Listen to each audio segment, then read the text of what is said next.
Саламатсыздарбы? Парламентаризм сабактары талкуусун баштайбыз. Студиябыздын коноктору Алманбет Шыкмаматов жана Курманкул Зулушев. Кош келдиңиздер. Биз бүгүн жогорку кеңештеги оппозициялык партиялар өздөрүнүн вазифасын аткарып жатабы деген суроого жооп издейбиз. Соңку күндөрү Кыргызстандын саясий турмушунда болуп жаткан окуяларга сиздер кандай баа берип жатасыздар? Мисалы, ушул учурда оппозициянын көз карашы кандай болуп атат? Азыр биз кандай учурдабыз? Бүгүнкү президент жаңы командасын түзүп, багытын аныктаган өткөл учурбу же чыны менен эле бийлик оппозициянын жөнөкөй элдин үнүн угуп атабы? Бүгүнкү болуп аткан окуя бул реалдуулук. Жаңы саясий баягы багыттын башталышы. Анткени президент өзүнүн биринчи кадамы аркылуу сот реформасы, прокуратура органдарында болуп аткан мыйзамсыздык, адам укуктарынын бузулушу, мыйзамдын тепселениши, коррупция менен күрөш көзөмөлсүз болуп аткандыгын Коопсуздук кеңешинде таама айтты. Ошол билдирүүдөн кийин мына бардык ошол социологиялык изилдөөлөрдө президенттин айткан ошол демилгесин жалпы журт колдоду. Аны жалгыз эле оппозиция колдогон жок. Жалпы журт колдоо, анткени бул ошол ачуу чындык айтылды да. Ал ачуу чындык айтылгандан кийин атылган ок, айтылган сөз атылган ок деп коет. Анын мындай бир логикалык кадамдар болуш керек. Мына генералдык прокурордун жумуштан алышы, улуттук коопсуздук кызматынын жетекчилеринин жумуштан алынышы бул президенттин өзүнүн түздөн түз вазифасы. Анткени конституция боюнча генералдык прокурор дагы, улуттук коопсуздук комитетинин жетекчилери дагы президент тарабынан демилген эле жумуштан алынат деген да. Эми маселе мындай. Азыр парламент, мына парламент үчүн азыр жакшы бир табигый саясий шарт түзүлүп атат. Эч жакты карап жалтактабай, ошо мыйзамга гана башыйып, өзүнүн берген антына башыйып, туура саясий чечимдерди кабыл алуу, туура мыйзамда каралган, аныкталган чечимдерди жалтактабай кабыл алуу. Мына кечээкү прокурордун отставкасы муга күбө. Анткени кечөө эле ошол прокурор келгенде суроо бергенден мындай тайсалдап отурган депутаттар кечөө жапырт колдоп беришти. Анткени алардын боо жеринде дагы бардыгы кандай кырдаал түзүлүп атат, коррупция кандай деңгээлге жетти, ким кандай иштерди жашырып атат, алар баарына белгилүү. Ошондуктан эл өкүлдөрү кечөө өзлөрүнүн туура бир вазифасын аткарды десек болот. Ушундай учурда мисалы оппозициянын ролу эмнеде болот? Мисалы, сиздер ошол жаңы президенттин кылып аткан кадамдарын эл менен чогуу колдоп атасыздар. Эмнегедир ошол бийликке, азыркы ошол жаңы мындай күчтөнүп келе жаткан бийликке кошулуп кеткендей болдуңуздар да. Сиздер оппозиция парламентте жоголуп кеткен жокпу? Жок, оппозиция дегенде бизде президентке каршы деп түшүнбөш керек. Оппозиция деген бул мамлекетте болуп аткан бийлик тарабынан болуп аткан кемчиликтерди оркойтуп көрсөтүп тура турган бир балансты сактап турган бир саясий күч да. Оппозицияны мына ушул туура эмес түшүнүктөн укук коргоо органдары, президент ушул туура эмес мындай бир философия кылып алышкан да муну. Тетир, адашкан философия кылып алышкан. Оппозиция бул жексур, оппозиция бул эл душмандары, аларды камаш керек, аларды баш көтөртпөш керек деп. Тескерисинче, оппозиция эл жанындагылар айтпаган ачуу чындыкты көрсөтүп турган баланс. Баланс болгон коомдо, оппозиция күчтүү болгон коомдо бийлик күчтүү болот. Оппозиция күчтүү болгон коомдо баланс сакталып, адилеттүүлүк болот. Оппозиция күчтүү, эркин болгон жерде элдер оппозицияга кайрылып, үнү жетпеген маселелер боюнча өзлөрүнүн оюн, мүдөөсүн оппозиция аркылуу бийликке жеткизип турат. Ошондуктан бардык телегей тегиз мамлекетте, бардык өнүккөн жерде, кайсы жерде жашоо жакшы болсо, кайсы мамлекетте жакшы болсо, ошолордо оппозиция бул орчунду орунду ээлейт. Ал эми өнүкпөгөн жерде, артта калган мамлекеттерде, тоталитардык мамлекеттерде оппозиция же жок болот, же оппозиция дежур оппозиция болот, же болбосо баш көтөргөн оппозициялар түрмөгө отурат. Ошондуктан биз берки жакшы жагын тандашыбыз керек дагы. Мындан ары эң кечирилис ката оппозицияны куугунтукка алуу маселеси бизде ушул президент баш болуп жалпы саясий бир традицияга, мыйзамдуу традицияга айланыш керек. Ошол түшүнүккө айланыш керек. Тең салмактуулук орнош керек. Мына эмне үчүн элдер азыр парламентти эң мындай сындаганы парламент. Элдер азыр парламентти абдан көп сындайт. Анткени парламент элге эң көп убада берген бул парламент болот. Мына шайлоо убагында кандай гана убадаларды берет. коррупцияны жок кылабыз, пенсияны көбөйтөбүз, жумуш орун капыс кылабыз, заводдорду курабыз, жумушка алабыз деп тим эле тилимиз үйүп атпайбы? А бирок ошон үчүн эл да талап кылат да, кана убада батырлар деп. Ошондуктан эл өкүлдөрүнүн азыр жакшы шансы ошол элге берген убадаларын азыр аткара турган маал келди. Ал эми мына парламенттеги дагы бир оппозициялык фракция Республика Ата Журт фракциясындагы соңку өзгөрүүлөрдү кандай деп бааласак болот? Мисалы Руслан Казакбаевди сиздер лидерликтен алып эле бир күндө мындай бир чакан революция болуп кеткенсиде жаңы лидер шайлап алдыңыздар. Бул эмнени билдирет? Сиздер мурдагыдай эле конструктивдүү оппозицияда каласыздарбы же мындан кийин ошол башкаруучу коалицияга кирүүгө аракет кыласыздарбы? Бизден азыр коомчулукта көптөгөн ойлор жаралып атат. Мына сиз да суроо берип атасыз. Лидерди алмаштыруу бул чоң трагедия эмес. Бул фракциянын ички жумушу. Эгерде лидер фракциянын көз карашы менен кандайдыр бир нараазычылыктар болсо, фракция кайсыл убакытта болсун өзүнүн жыйыны менен алмаштырууга негиз бар. Ошонун негизинде биз лидерди алмаштырдык бүгүнкү күндө. Ал эми экинчи маселе, эгерде коалиция таркап кетсе, оппозицияда калабызбы же көпчүлүк коалицияга киребизби? Буну ошол учурда саясий убак чечет. Эгерде таркай турган болсо, биз ошого карата кадамдар жасайбыз. Көпчүлүк коалицияга киргенге да биздин фракциянын көңүлү бар, эгер ошондой шарт түзүлүп калса. Азыркы учурдагы сиздердин позицияңыздар кандай анда? Мисалы, азыр сиздер ошондой эле мурдагыдай эле оппозициядасыздарбы? Өмүрбек Бабанов лидер кезиндегидей, Руслан Казакбаев лидер кезиндегидей же өзгөрүү барбы? Лидер өзгөргөндөн кийин фракциянын позициясы өзгөрөбү же жокпу? Лидер өзгөргөндөн фракциянын позициясы өзгөрбөш керек. Себеби лидер өзгөрүү жөнүндө өзүнүн оюн айтса, ал жекече. Эгер фракциянын атынан сүйлөсө, фракция жалпы чечим кабыл алгандайын бул билдирүү таратыш керек. Экинчиден, биз оппозициянын азчылык тобундабыз. Биз оппозиция катары радикалдуу деп айта албайм мен, бирок оппозиция катары парламентте өзүбүздүн милдетти Республика Ата Журт фракциясы аткарып келе жатат. Акыркы убактардагы жүргүзүлгөн иш-чаралар боюнча күбө болуп атасыздар. Республика Ата Журт эгер мүмкүнчүлүк болсо коалицияга кирүүгө дагы, келечектеги коалицияга кирүүгө дагы мындайча айтканда ою бар сыяктанат. Ал эми сиздердин көздөгөнүңүздөр эмне? Мисалы, Ата Мекен фракциясы азыркы учурда өздөрүнүн лидери, мурдагы партия лидери Өмүрбек Текебаевди, депутатыңыздар, мурдагы депутатыңыздар Айда Салянова, мына сизди актаганга аракет кыласыздарбы? Мындан башка дагы көздөгөнүңүздөр барбы? Биз азыр коалицияга кирүү чыгуу маселесин караган жокпуз. Күн тартибинде андай маселе жок, парламенттин күн тартибинде дагы андай маселе жок. Бирок биз өзүбүздүн оппозициялык баягы көз караш катары, өзүбүздүн саясий позиция катары биз өз ишибизди аткарып атабыз. Мамлекетте бийлик тарабынан кетирилген кандай гана ор койгон кемчиликтер болсо, биз аны айтып турабыз. Азыркы күнү мына эл тарабынан шайланган бул Жогорку кеңеш жана президент. Конституция боюнча элдин атынан Жогорку кеңеш жана президент сүйлөйт. Биз мына канткен күндө дагы баары бир элге жакын парламент. Анткени 120 депутатка эл батыраак жете алат. Ар бир шайлоочу, ар бир депутатка өзүнүн депутатына, өзүнүн бир тааныган, өзүнүн бир доступу бар депутаттар бар да, айыл өкмөт аркылуу, акимдер аркылуу, элге барган жолугушуулар аркылуу, баары бир элге, табиятка жакын институт бул парламент. Парламентти кандай гана сындабайлы, баары бир өкмөткө караганда парламент элге жакыныраак. Бирок ошо элдин үнүн шайлоочуларга барганда угуп, элдин жоон терисин менен сезип, ошол элдин демин, анан ошону аткаруу бийлигине жеткизип, элдин атынан сүйлөгөнүн, элдин атынан талап кыла турган бул парламенттин биринчи вазыйфасы. Мен ушул кезектен пайдаланып мындай бир салыштыруу айткым келет да. Чыңгыз Айтматовдун Ак кеме деген повести бар.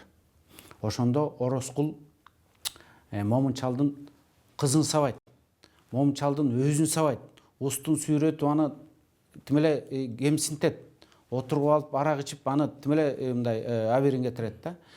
Ал Ороскул ата бабанын наркын, баркын, салтын бузуп, бугунун мүйүзүн сындырып, өзүнө эстелик кургузса дагы, Ороскул абышка кайдыгерлик кылып, ушу жоонте мындай бир жанын аяп, кара курсактын айынан чындыкты айта албаган. Ошондо анан жана жаш бала үмүт үзүлүп, романтика бир ак кеме деген бир жомок ишенип анан сууга чөгүп кетет эмеспи. Ошол жерде кайдыгерлик жөнүндө сөз. Биз мына парламент ошол момунчалдай болбошубуз керек. Кечээ эле депутаттардын бир тобу ушул жанагы саясий куугунтук көргөн, адилетсиз соттолгон, камалган деп эсептеген адамдарды, алардын адвокаттарын, туугандарын чогултуп алып, ошолорго бир кандайдыр бир мыйзамдык жактан, укуктук жактан парламент тарабынан бир баа берүүнү көздөгөн бир жыйын өткөрдү да. Бул иш өз алдынча жүрө берет. Ал эми мисалы ушул эле ата мекендин лидерлери Өмүрбек Текебаев, сиз ошондой эле Салянованын иштери боюнча мындан кийин сиздердин күткөнүңүздөр эмне? Бардык нерсе мыйзамда, анан конституцияда кандай жазылса ошондой болуш керек. Парламент саясий бул сот иштери боюнча саясий гана бааны бере алат. Бирок тигин акташ керек, муну акташ керек, мунун күнөөсү бар, мунун күнөөсү жок деп айта албайт. Парламент мындай укугу жок. Мына Курманкул аны жакшы билет. Ошондуктан биз саясий гана баа менен чектеле алабыз. Ал эми калган маселени мына сот органдары чечиш керек. Анан биз өзүбүз мыйзамдуулукту талап кылып, мыйзам аткарылышын талап кылып туруп анан өзүбүзгө келгенде жок биз парламент бизге ушундай чечим чыгарып бергиле деген бул керек болсо мен өзүм тике каршы чыгам, андай болбойт. Бардыгын сот чечет, жана мыйзамда конституция болсо ошондой болот. Эң негизгиси сот жана антип чөнтөк болбош керек. Сот Шыкмаматов камагыла деген указание менен камабаш керек.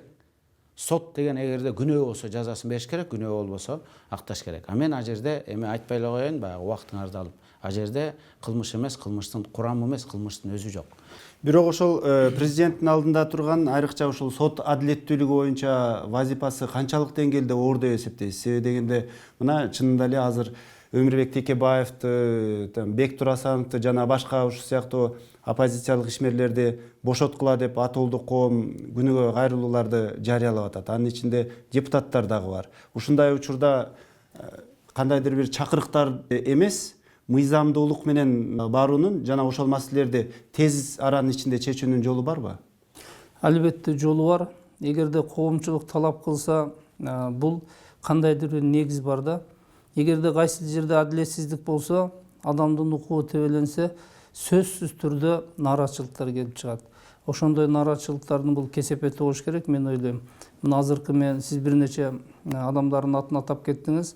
Андан сырткары мына саясий мотив менен, саясий соттолгон, же тергелип жаткан, же куугунталып жаткан иштер боюнча бүгүнкү күндө юридикалык туура баа бериш керек.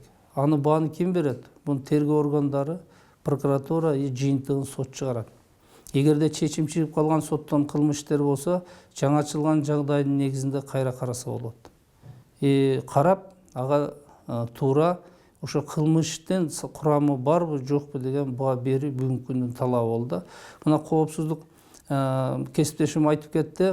Президент бүгүнкү күндө жаңы шайланган. Өзүнүн кадамдарын коомдогу болуп аткан мыйзамсыздык менен күрөшүү боюнча катуу талапты койду, көрдүңүздөр. Муну парламент колдоду, коомчулук колдоп атат. Ошонун алкагында бул иштердин баары мен ойлойм каралса керек деп. Каралыш керек. Себеби бүгүнкү күндө биз мыйзам талаасынан чыгып кеттик көп нерселер боюнча. Түшүнүк менен жашап калдык. Андай мамлекетте келечек болбойт. Биз мыйзамдын үстөмдүгү менен, мыйзамдын тили менен гана жашаган коомго айланышыбыз керек. Анын үчүн албетте жанагындай иштердин бардыгын карап, юридикалык баа бергенден кийин биз мыйзам талаасына кайтабыз. Бирок ушул жерде бир дилемма пайда болот да.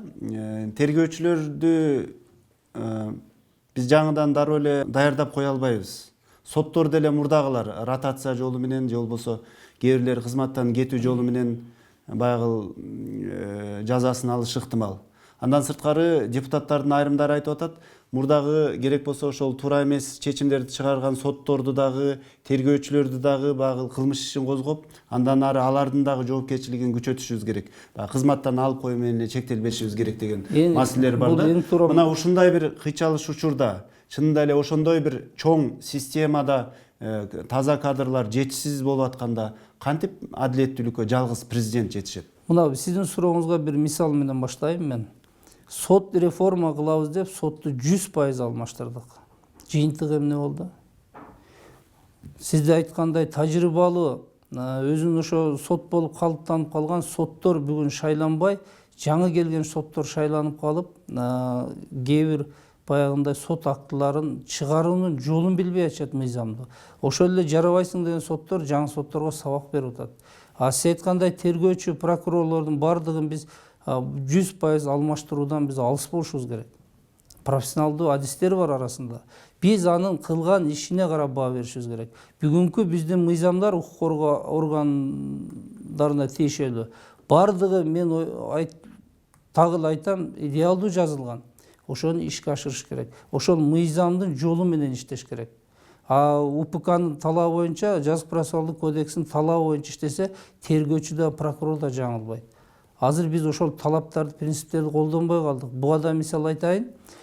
Мурда 5-6 жыл мурун прокуратура системасында эгерде кылмышты мөөнөтүнөн бузуп тергеген болсо, ал 1 жыл коллегияда талкууга алынып, ошол тергөөчү кызматкер жооп берген. Көрдүңүзбү, кандай талап, принцип күчтүү болгон.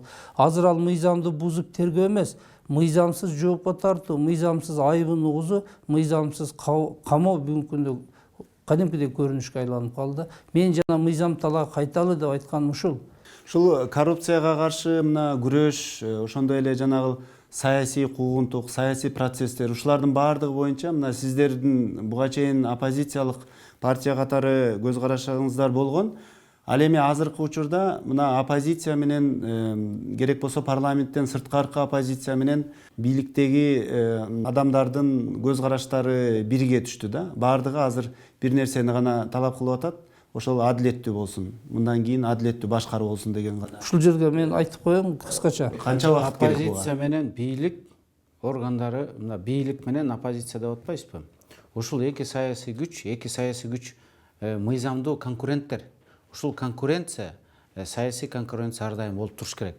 Оппозиция менен бийлик кучакташып кетти деген болбош керек. Экөө ар дайым тең салмактуулукту камсыз кылып. Бирок азыр кучакташып кеткендей сезилип атат да. Андай эмес. Мисалы үчүн Индира Жолдубаеванын кылган, муга чейинки кылган иштерин биз сындасак ал кучакташкан эмес да. Ал президент келип өзүнүн тикелей функциясын аткарып атат да. Ошондуктан бул туура эмес. Ал кучакташты деген ал божомол, бул мындай катачылык да. Бул жерде мындай. Тергөөчү, прокуратура, сот органдары эки гана учурда мыйзамсыз чечимдерди чыгарат. Биринчиси бул пара, өзүлөрү паралуу, өзүлөрүнүн жеке кызыкчылыгы. Экинчиси бул үстүнөн жумуш берген органдар мындай указание бергенде. Бирок бизде ушул убакка чейин мыйзамсыз иш козгогон, мыйзамсыз соттогон соттор жоопко тартыла элек.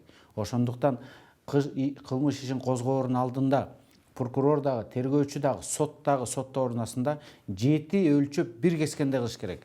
Эгерде биз мыйзамдарда ошонун баардыгын жоопкерчилигин карап чыксак, мына бүгүнкү күндө статистика боюнча бир да тергөөчү, бир да прокурор, бир да сот ушу саясий мотив менен иш козгогон, кезбийген, же болбосо бир одоно ката кетирип, жана өзүлөрү пара алып, башка жана чарбалык иштер боюнча жоопко тартылган жок да. Кечээкү президент өзүнүн Индира Рыспаевнаны бошотуудагы аныктамасында ушуларды келтирбедиби?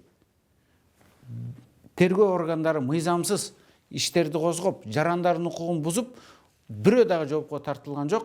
Прокуратура бул жаатта өзүнүн вазифасын так аткарган жок деп. Ошондуктан бул жалпы сот реформасы бул бир эле кадр алмашуудан келип чыкпайт. Прокуратура системасын оңдоп коюу бир эле кадр реформасы менен болбойт. Мына бирөөнү экинчисин алмаштырыпчы. Бул жерде биринчи социалдык гарантиялардын, жанагындай бири-бирине каршы келген мыйзамдарды жок кылуу, коомдук эл журттун, жалпы коомдун көзөмөлүн күчөтүү. Коомдун көзөмөлү кантип күчөйт? Коомдун көзөмөлү эркин журналисттер, эркин сөз, эркин ой жүгүртүү, мындай ачуу чындыкты айткан журналисттер деп коет. Аларды соттоп, кактустай кылып, миллиондогон сомго жыгып, аларды муунтканда туура эмес. Мына көрдүңүздөрбү, мына сот реформасына эле ошолордун таасири кандай. Ушу баардык нерсе бир тараптуу, бирдей багытта кеткенде анан сот реформасы пайда болот. Айтоор иш абдан көп. Ошолорду отуруп алып иштеш керек. Бирок ага жана сиз айткандай жалгыз президенттин колунан келбейт деп атпайсызбы? Ишти аткара турган бул парламент менен өкмөт. Бирок президенттин ошого бир гана нерсеси керек. Саясий эрки. А кишиден только саясий эрк талап кылынат. Башка эчтеке талап кылынбайт. Бүгүнкү кырдаал боюнча парламенттик оппозиция, сырттагы оппозиция бийлик менен биригип кеткенде түр калтырган себеби бийлик саясий эркин менен бүгүнкү коомдогу мыйзамсыз аракеттерге баа берели деп демилге көтөрүп атат. Ошонун негизинде бул оппозициянын дагы парламенттин дагы жүрөгүндөгү маселе ошон үчүн колдоолор болуп атат. Бул колдоолор бардыгы мындай табигый түрдө болуш керек да. Эч качан позиция жасалма болбош керек. Биз жасалма позиция түзбөшүбүз керек.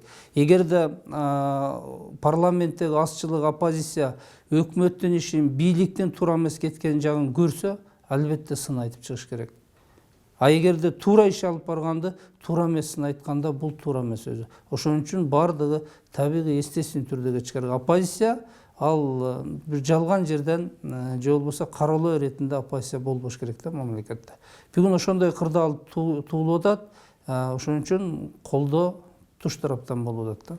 Сиздерге карата ушул соңку 3-4 жылдын ичиндеги мисалы оппозициялык фракцияларга, оппозициялык депутаттарга дейли, же болбосо саясатчыларга болгон кылмыш иштери, куугунтуктоо деп айтып атасыздар. Мына ушул сыяктуу көрүнүштөрдүн болушу сиздерге кандай сабак болду? Сиздер мындан кийинки бийлик учурунда кандай мындай аракеттерди көрөсүздөр? Дагы кайрадан ушул сыяктуу кысымга кабылып калбаш үчүн. Биз эми кысымга кабылып калат экенбиз деп баягы мындай оркоюп турган кемчиликтерди айтпай коюу деген болбойт. Биз ар дайым айтып келебиз. Эгерде парламентте болобузбу, парламенттен сыртта калабызбы, керек болсо мандаттан ажырап калабызбы, баары бир биз депутаттын вазыйпасы бар, атуулдук милдет деген бар. Атуулдук милдетти да аткарса болот. Ошондуктан мына биздин тилегибиз ошол сот реформасын жүргүзүү, айтор мамлекеттеги мыйзамдуулук. Мен ар дайым айтып келаткан ушул мыйзамдуулук. Мыйзамдуулук орну боюнча эч качан экономикадагы, айыл чарбада дагы, элет жеринде дагы айтор мамлекетте адилеттик орнобойт. Ушул саясий мынау туруктуулук же болбосо олку-солку кырдаалга дайым ушул оппозициялык күчтөрдүн да иш аракети себеп болуп келет да. Сиздер мындан кийин эмне кыласыздар? Мисалы ушул өкмөттү таратып өзүңүздөр ушул бийликке келүүгө аракет кыласыздарбы же тескерисинче азыркы өкмөт туруктуу сакталып калып, мындан аркы иш Кыргызстандагы ушул аткаруу бийлигинин иши, парламенттин иши туруктуу уланып кетиши керекпи? Бул парламенттин табитинде мына депутат болуп шайланып атканда партиянын программасы болот. Программада элге кандайдыр убадаларды бересиң. Биздин фракциядагы ошондой убадаларыбыз бар. Ошондуктан биз бүгүнкү өкмөттүн иштеп атканын, туура эмес иштеп атканын факты менен далилдеп, көзүнө көрсөтүп, эртең отчетунда болобу же башка себептерден болобу бир мыйзамдык жолдор менен азыркы өкмөттү отставкага кетиришибиз керек. Бул менин жеке депутаттык оюм, фракция бул боюнча чечим кабыл ала элекпиз. Бирок менин оюм боюнча өкмөттү отставкага кетирип биз чарбаны түшүнгөн, экономиканы жакшы талдай билген, саясий эрки бар, ичке жөндөмдүү өкмөттү курашыбыз керек. Өкмөттү отставкага кетирүү аракеттери ушул портфель үчүн эле күрөш болуп аткан жокпу? Сиздер мисалы Кыргызстан 27 жылдык тарыхында, жаңы тарыхында 30 премьер-министрди алмаштырыптыр да. Дагы эмне кереги бар бизге 31-чи, 32-чи премьер-министр? Мында сиз сурооңузга өзүңүз жооп бердиңиз да. Азыркы өкмөт ушу портфель бөлүштүрүү менен эч кандай тажрыйбасы жок жаш министрлер, билим деңгээли туура келбеген министрлерди коюп алып, мына бүгүнкү күндө жаш 40 кадам деген программаларын ишке ашпай, инвестициялык аброюбузга доо кеткен бир нече фактылар бар да. Мына азыр вице-премьерлердин бирөө калды жанында. Ошондуктан биз чабал өкмөттү 30 болобу, андан кем болобу биз өкмөт башчысын алмаштырышыбыз керек. Себеби элдин тагдыры, мамлекеттин тагдыры оюнчук эмес, эксперимент кылбашыбыз керек. Биз жөндөмдүү өкмөт курашыбыз керек. Бул портфель талашуу эмес. Дагы биз саясий бир маданияттуулукту биз киргизишибиз керек. Эгерде кандидатураны ошол өкмөткө сунуштап атса, ошол адам ойлонуш керек. Тарта аламбы ушул жумушту, тарта албаймбы деген. Эптеп эле болуп, ошол кызматка барып алыш эмес. Эптеп барып алгандын жыйынтыгын бүгүн көрүп атабыз. Маегиңиздерге рахмат. Ушуну менен бизге бөлүнгөн убакыт соңуна чыкты. Парламентаризм сабактары талкуусунда биз Кыргызстандагы ошол парламенттин ичиндеги оппозициялык фракциялардын көз карашы жана ролу тууралуу кеп кылдык. Саламатта калыңыздар.